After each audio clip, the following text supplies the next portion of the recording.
Astia Maharani. Saya Muhammad Arbian Sasaputra. Saya Muhammad Dias. Saya Kevin Malang.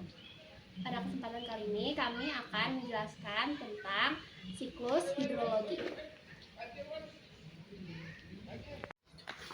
Tahapan yang pertama ada energi matahari. Nah, matahari memberikan energi yang menyebabkan penguapan air dari lautan, sungai, dan danau. Penguapan adalah proses di mana air berubah menjadi uap. Penguapan terbagi menjadi 3, yaitu yang pertama yaitu transpirasi. Transpirasi yaitu proses penguapan air dari tumbuhan. Selanjutnya ada tahap evaporasi. Evaporasi adalah tahap di mana air dari permukaan laut, sungai, danau menguap menjadi uap air ke atmosfer. Lalu, gabungan dari penguapan air evaporasi dan transpirasi disebut sebagai evapotranspiration, yaitu air yang diuapkan oleh tanaman dilepas ke atmosfer.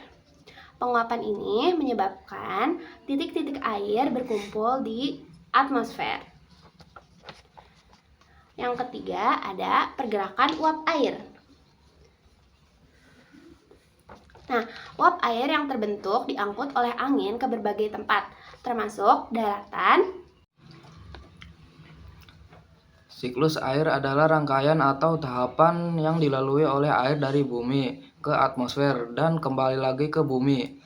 Air penting sekali untuk semua organisme dan ketersediaannya mempengaruhi laju proses-proses ekosistem, terutama produksi primer dan dekomposisi di ekosistem darat.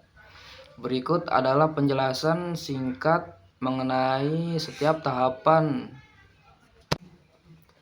Di sini ada kondensasi. Titik-titik air berkumpul di atmosfer, kemudian bereaksi dengan gas-gas dan partikel yang ada di atmosfer dan membentuk awan, disebut kondensasi. Jadi kondensasi itu adalah proses pembentukan awan. Kemudian ada presipitasi. Awan-awan ini akan berpindah satu tempat ke tempat yang lain dengan adanya angin. Ketika awan mencapai titik jenuhnya, maka awan akan menjadi air. Ini disebut sebagai presipitasi.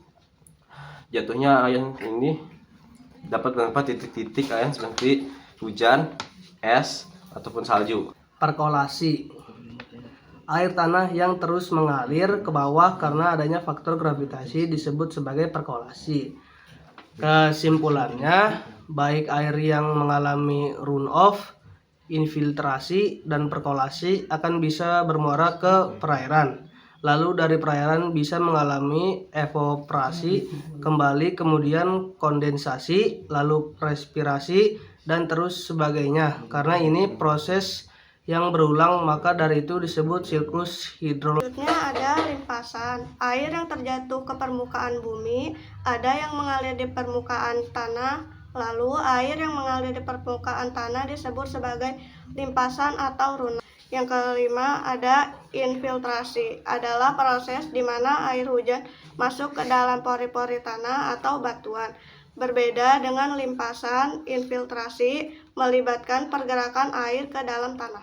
Sekian dari kelompok kami, kurang lebihnya mohon maaf. Wassalamualaikum warahmatullahi wabarakatuh.